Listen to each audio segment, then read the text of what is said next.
প্রিয় মা, আজ শুধুমাত্র এই ভিডিওটা তোমার জন্য।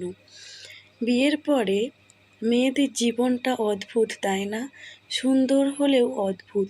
প্রতিদিন যখন সকাল সকাল ঘুম থেকে উঠে এঁঠো বাসন ধুই, ঘর মুছি, তখন খুব করে মনে হয়, ইস, আমার মাকে এতগুলো বছর এইসব কাজ করতে হচ্ছে। আমি থাকতেও আমার মা যখন সকালে ঘুম থেকে উঠে ডাকতো, আমি বালিশখানে চেপে চুপ করে শুয়ে থাকতাম, উঠতাম না।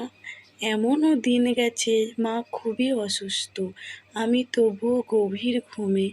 মা বকাঝকা করে কাজ করে নিত, কিন্তু আজ যখন নিজের ইচ্ছে এই সব কাজ করি, বুক কেঁপে ওঠে, কষ্ট হয় মনে তখন। যদি মায়ের কষ্ট বুঝতাম, একটু মাকে সাহায্য করতাম, তাহলে মায়ের এত কষ্ট হতো না। আই এম সরি মা, আমাকে ক্ষমা করে দিও। আগে বুঝতাম না মা যে এত কষ্ট করো তুমি, এখন বুঝি যখন আমি এইসব কাজ করি। তো মা তো মাই হয়, তাই না? মারা সব সময় মাই হয়। তুমি খুব ভালো থেকো মা, সুস্থ থেকো সব সময়ের জন্য।